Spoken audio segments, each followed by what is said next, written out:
বছর পর দুর্গাপুরের পলাশডিহা দুর্গাপুর হাটে ফের তাঁত শিল্প মেলা।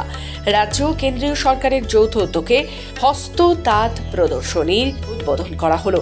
মঙ্গলবার বিকেলে এই মেলার উদ্বোধন করলেন পাণ্ডবেশ্বরের বিধায়ক নরেন্দ্রনাথ চক্রবর্তী ও প্রশাসক মণ্ডলীর চেয়ারপারসন অনিন্দিতা মুখোপাধ্যায়। আসানসোল দুর্গাপুর উন্নয়ন পর্ষদের চেয়ারম্যান কবি দত্ত উপস্থিত ছিলেন। দক্ষিণবঙ্গ রাষ্ট্রীয় পরিবহন সংস্থার চেয়ারম্যান সুভাষ মণ্ডল, দুর্গাপুরের মহকুমা শাসক সৌরভ চট্টোপাধ্যায়, নগর নিগমের কমিশনার আবুল কালাম আজাদ ইসলাম, মহকুমার তথ্য সংস্কৃতি আধিকারিক সায়ন্বিতা মাইতি, নগর নিগমের প্রশাসক মণ্ডলীর সদস্যরা এবং রাজ্য হস্তশিল্পের আধিকারিকেরা।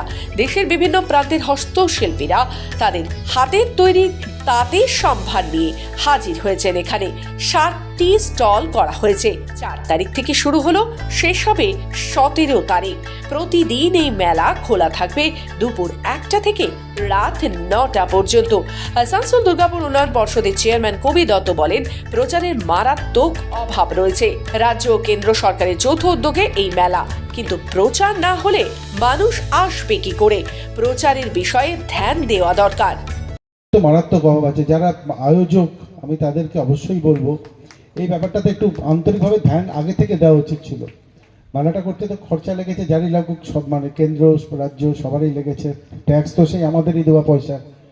তো এটা হলে আমার মনে হয় আরও সাকসেসফুলি হতে পারতো। এর পরের বার থেকে আমি অবশ্যই, খুব ভালো উদ্যোগ, নিশ্চয়ই সাধু উদ্যোগ, কিন্তু আরেকটু এই ব্যাপারগুলো একটু মার্কেটিংয়ে ধ্যান না দিলে কিন্তু হবে না, পারপাসটা সার্ভ করবে না, অন্য সব কিছু হয়ে যাবে।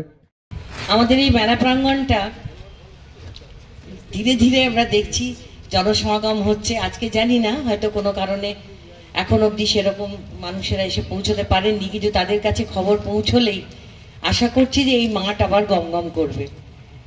কেন্দ্র থেকে এবং রাজ্য থেকে প্রায় 20 জন তাঁত শিল্পী এসেছেন কেন্দ্র সরকারের, কেন্দ্র থেকে এবং রাজ্য থেকে, বিভিন্ন রাজ্য থেকে।